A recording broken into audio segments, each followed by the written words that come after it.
आपके साथ मैं हूं राकेश पांडे। सर्जिकल स्ट्राइक से भी नहीं सुधरा है पाकिस्तान। क्या पाकिस्तान को एक और सर्जरी यानी सर्जिकल स्ट्राइक की जरूरत है? तभी तो उसने कायराना हरकत शुरू कर दी है। पाकिस्तानी रेंजर्स इंटरनेशनल बॉर्डर और एलओसी पर बौखलाहट पर उतर गए हैं। बेकसूर गांव पर बम और बारूद से निशाना साध रहे हैं। इंडिया न्यूज की टीम उस जगह पहुंची जहां पाकिस्तान ने अंधाधुंध गोलीबारी की है। सरहद से देखिए 24x7 लाइव रिपोर्टिंग।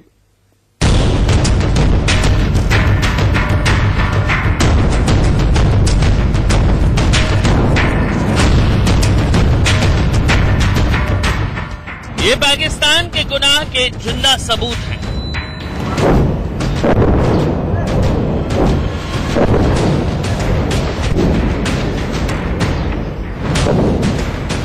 ये पाकिस्तान के गुनाह के जिंदा सबूत हैं।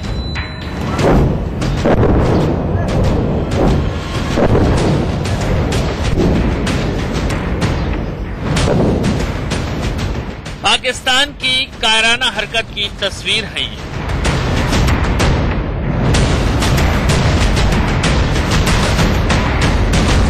अब पाकिस्तान अपने झूठ पर पर्दा नहीं डाल पाएगा।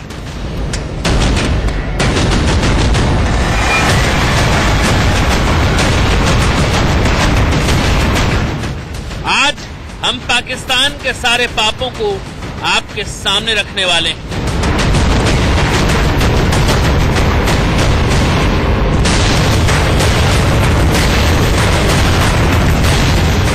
इंडिया न्यूज के कैमरे से देखिए पाकिस्तानी गुनाह के जिंदा सबूत।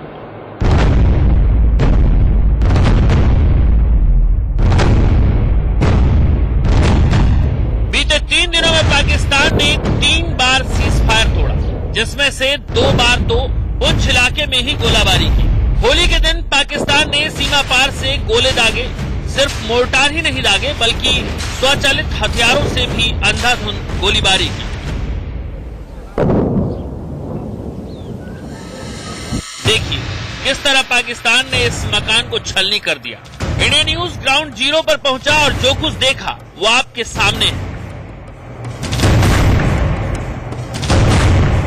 इंडिया न्यूज की टीम इस वक्त एलओसी के ट्रेड सेंटर पे पहुंची है जो पुंछ के चकंदाबाग में है और यही जो है इस वक्त पाकिस्तान के निशाने पर है। हालांकि कई गांव जो है वो पाकिस्तान की फायरिंग की चपेट में है, मगर जो पिछले 2 दिनों से फायरिंग हो रही है उसमें इस ट्रेड सेंटर को भी काफी नुकसान पहुंचा है। इसके ठीक पीछे अगर आप देखेंगे ये जो पहाड़ी है ये पाकिस्तान का इलाका पड़ता है। आपको इस पहाड़ी के ऊपर ठीक जो बने हुए घर हैं ये पाकिस्तान के इलाका है और यहीं से पाकिस्तान लगातार जो है इस बिल्डिंग को ट्रेड सेंटर को जो है वो निशाना बना रहा है और इससे नुकसान पहुंचाने की कोशिश कर रहा है। आपको बताऊं कि कुछ साल पहले एक कोशिश की गई थी पाकिस्तान के साथ बेहतर ताल्लुकात करने के लिए इस ट्रेड को एलओसी ट्रेड को शुरू किया गया था, जिसमें यहां से लोग जो हैं जम्मू कश्मीर से पीओके और पीओके से यहां आ सके इसका कहीं ना कहीं की प्रोविजन निकाला गया था। यहां ट्रेड हो सके दोनों देशों के दरमियान एलओसी के उस तरफ और इस तरफ इसको लेकर इसे शुरुआत की गई थी इसकी, मगर अब एक बार फिर पाकिस्तान ने इसको निशाना बनाया है जिससे कहीं ना कहीं इस ट्रेड को बंद करना पड़ा है। मगर अब ये ट्रेड बंद होने के चलते कितना लोगों को नुकसान उठाना पड़ेगा जो वहां जाना चाहते हैं या यहां आना चाहते हैं, ये भी एक सवाल उठता है। हालांकि भारतीय सेना भी जो है पूरी तरह से जवाबी कार्रवाई जो है पाकिस्तान को के खिलाफ जो है वो कर रही है, मुंहतोड़ जवाब दिया जा रहा है, मगर फायरिंग जो है वो अभी भी पिछले 2 दिनों से जारी है। ये एलओसी पर ट्रेड सेंटर की बिल्डिंग है। हिंदुस्तान से पाकिस्तान के कब्जे वाले कश्मीर के बीच होने वाले व्यापार का बड़ा जरिया, लेकिन आतंकियों के साथ मिलकर पाकिस्तानी रेंजर्स ने इसे अपना निशाना बनाया। इंडिया न्यूज की टीम इस वक्त ग्राउंड जीरो पर पहुंची है और ये जो है चकंदाबाग का इलाका है जो सबसे ज्यादा प्रभावित हुआ है इस बार फायरिंग में। आपको बताऊं पिछले 2 दिनों से लगातार फायरिंग चल रही है और इस फायरिंग के कारण जो है चकंदाबाग की बात करें या खरी करमारा इलाके की बात करें तो वो सबसे ज्यादा प्रभावित इलाके हैं। ये बिल्डिंग जो है आप देख रहे हैं ये ट्रेड सेंटर की है जो एलओसी ट्रेड पाकिस्तान के साथ होता है, ये उसकी बिल्डिंग है और आप देख सकते हैं इसके शीशे जो है वो टूट चुके हैं। इस एरिया में अगर बात करें तो कई शेल पाकिस्तान की तरफ से जो दागे गए हैं वो गिरे हैं। अगर नीचे अगर आप जमीन पर देखें तो यहाँ पर पूरी बिल्डिंग के जो शीशे थे वो टूटकर गिरे हुए हैं और पूरी बिल्डिंग जो है वो इस फायरिंग की जद में आकर तबाह हो चुकी है।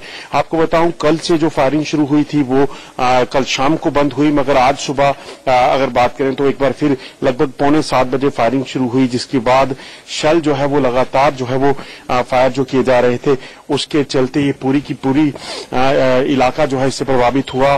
गांव में रहने वाले लोग जो है एक बार फिर खौफजदा हो गए कि अब उनका क्या होगा। ये ट्रेड सेंटर का इलाका है, यहां भी पाकिस्तान की तरफ से जो है वो फायरिंग की गई। इस इलाके को निशाना बनाया गया, जिसमें इस बिल्डिंग को ही कई शेल जो है वो नुकसान पहुंचा चुके हैं।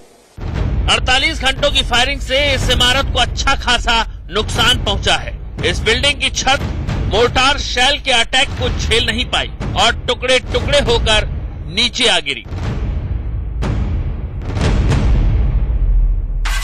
अब हम जो ट्रेड सेंटर है एलओसी का जो चकंदाबाग में है पुंछ के, उसमें अंदर पहुंचे हैं और यहां अगर आप देखेंगे तो जमीन पर जो छत है वो टूटकर आ गिरी है। आपको बताऊं, जब शेलिंग शुरू हुई उसके बाद एकाएक जो शेल थे 82 mm मोर्टार और 120 mm मोर्टार जो है वो गिरकर यहां जो है इस बिल्डिंग पे आकर पड़ने लगे और उसके बाद ये पूरा मलबा जो है, अगर आप ऊपर देखेंगे तो ऊपर जो पूरा का पूरा ये शेड जो बना हुआ है ये सारा का सारा टूटकर जो है वो नीचे आ गिरा। अगर साइड पे देखेंगे तो इस बिल्डिंग को काफी नुकसान जो है इसके चलते पहुंचा है। ये पूरी की पूरी बिल्डिंग जो है, इसमें चाहे वो कांच है, चाहे वो कंक्रीट है या बाकी जो बिल्डिंग है वो पूरी की पूरी टूटकर जो है वो तबाह हो गई है। यहां अगर बात करें तो यहां से ट्रेड जो है वो आज होना था, मगर ये ट्रेड भी जो है वो सस्पेंड कर दिया गया है, क्योंकि पाकिस्तान लगातार जो है वो निशाना बना रहा है। अगर ऊपर छत की बात करें तो आप देखेंगे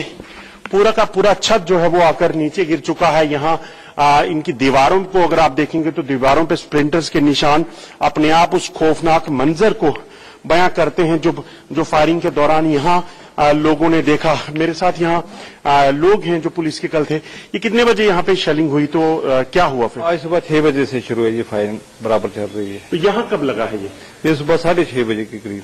तो लगातार काफी देर फायरिंग, बहुत देर तक फायरिंग होती रही लगातार। तो आप समझ सकते हैं काफी देर तक यहाँ फायरिंग जो है वो चलती रही है। नीचे अगर आप देखेंगे तो कहीं ना कहीं ये पूरी की पूरी बिल्डिंग जो है, आपको बताऊं ये नवनिर्मित बिल्डिंग जो थी, इसको जो है इसका नुकसान उठाना पड़ा है। पाकिस्तान की नापाक हरकतें जो है वो रुकने का नाम नहीं ले रही हैं। कुछ दिन पहले पाकिस्तान की तरफ से एलओसी पर फायरिंग करके जो है करमारा इलाके में ही एक भारतीय सेना का जो जवान वहां तैनात था उसको निशाना बनाया गया और उसके बाद ये जो फायरिंग शुरू की गई जो कल शुरू हुई और आज एक बार फिर दूसरी बार जो सीजफायर वायलेशन जो पाकिस्तान की तरफ से हुई उसके बाद का नजारा आपके सामने है। कई गांव हैं जो इस फायरिंग की जद में आए हैं पुंछ के और लोग खौफजदा हैं। हालांकि भारतीय सेना लगातार जो है मुंहतोड़ जवाब पाकिस्तानी सेना को दे रही है, मगर यह है कि लोग जरूर एक बार खौफजदा हैं कि कहीं अगर ये फायरिंग ज्यादा बढ़ जाती है तो उन्हें इसका नुकसान उठाना पड़ सकता है। सोमवार को भी रुक रुक कर सीमा पार से फायरिंग होती रही। पाकिस्तान की इस गोलाबारी का हिंदुस्तान ने माकूल जवाब दिया।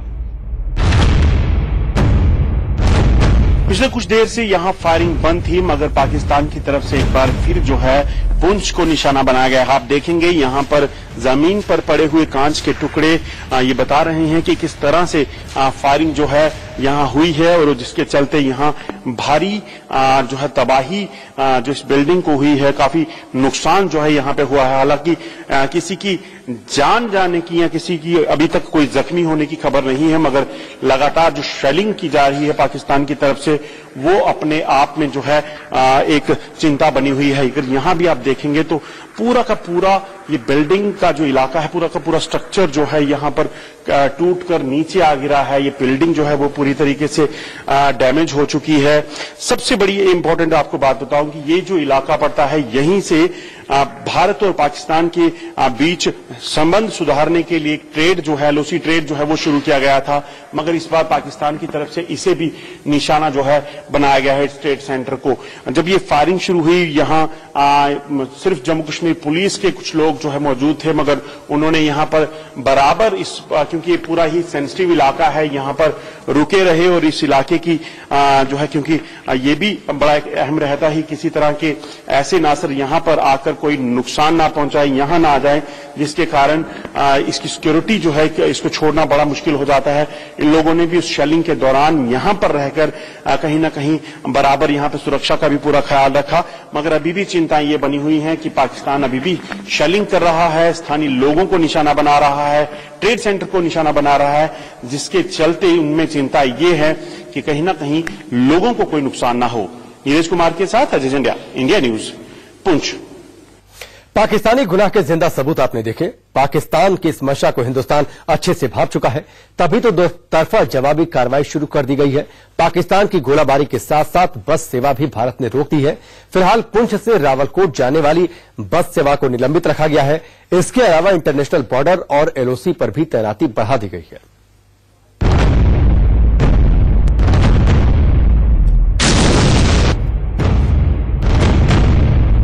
खुफिया खबर है कि करीब 50 आतंकी लॉन्चिंग पैड पर हैं। पाकिस्तानी रेंजर्स ये गोलाबारी इसीलिए कर रहे हैं जिससे हिंदुस्तान के जवानों का ध्यान भटकाया जा सके।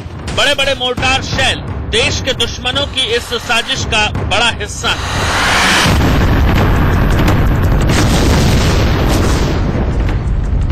अब आपको बताने की कोशिश करते हैं कि किस तरह के हथियारों का इस्तेमाल पाकिस्तान की तरफ से हो रहा है।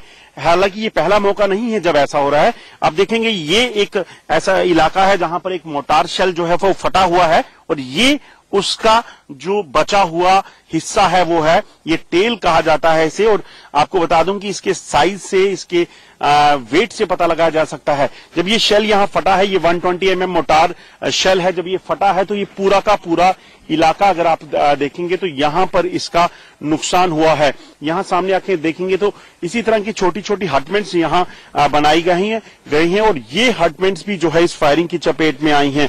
और ये इलाका जो पड़ता है ये सबसे सेंसिटिव इलाका इसलिए है क्योंकि यहां पर रिहायशी इलाके हैं, यहां ऑफिस है, जो एलओसी ट्रेड पाकिस्तान के साथ होता है।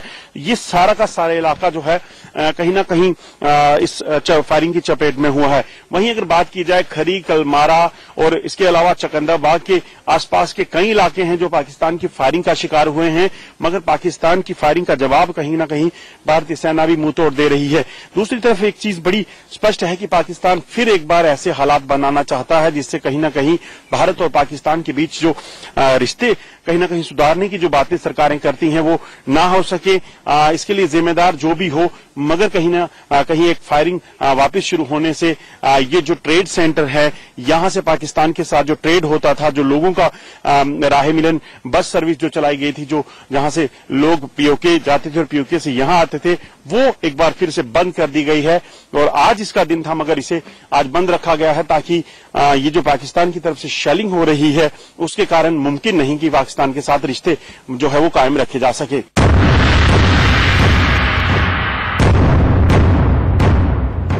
ट्रेड सेंटर की बिल्डिंग के अलावा पाकिस्तान ने आसपास की इमारतों को भी अपना निशाना बनाया। देखिए इस मकान पर कितनी गोलियां बरसाई गई। इस दीवार पर जो छेद बने हैं वो पाकिस्तानी साजिश के जिंदा सबूत हैं। अब हम आपको इस फायरिंग की एक और डरावनी तस्वीर दिखाने की कोशिश करते हैं। यहां अगर आप देखेंगे तो एक 120 mm मोर्टार शेल जो है यहां पर आकर गिरा और उसके बाद जब ये फटा है तो ये पूरी की पूरी बिल्डिंग अगर आप देखेंगे तो ये छरनी हुई है। इसके जो स्प्लिंटर्स इससे निकले उसके बाद इस दीवार की अगर पास से आपको बताने की कोशिश करता हूं, ये आप देखेंगे तो लगभग 3 से 4 इंच दीवार की जो कंक्रीट की दीवार है इसको फाड़ कर स्प्लिंटर्स जो है अंदर चले गए हैं। और अगर यही दीवार की जगह अगर इंसान हो तो उसका क्या हशर हो, इसका अंदाजा जो है वो लगाया जा सकता है। और पूरे शीशे इस बिल्डिंग के जो हैं वो टूट चुके हैं। बिल्डिंग जो है वो चकनाचूर हुई है इस फायरिंग के चलते। और इस बिल्डिंग में अगर बात करें तो उस वक्त क्योंकि लगभग सुबह 7 बजे का समय था इसलिए यहां कोई मौजूद नहीं था और जानी नुकसान नहीं हुआ, मगर बिल्डिंग को जरूर नुकसान हुआ है।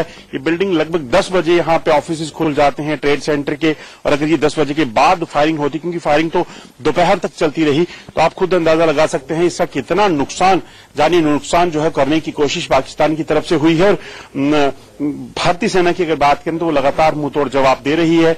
अभी कुछ समय के लिए फायरिंग जो है वो रुकी हुई है, मगर ये फायरिंग अगर रुकी नहीं तो कहीं ना कहीं स्थानीय लोग जो एलओसी पे रहते हैं, गांव में रहते हैं, उनके लिए चिंताएं एक बार फिर बढ़ जाएंगी।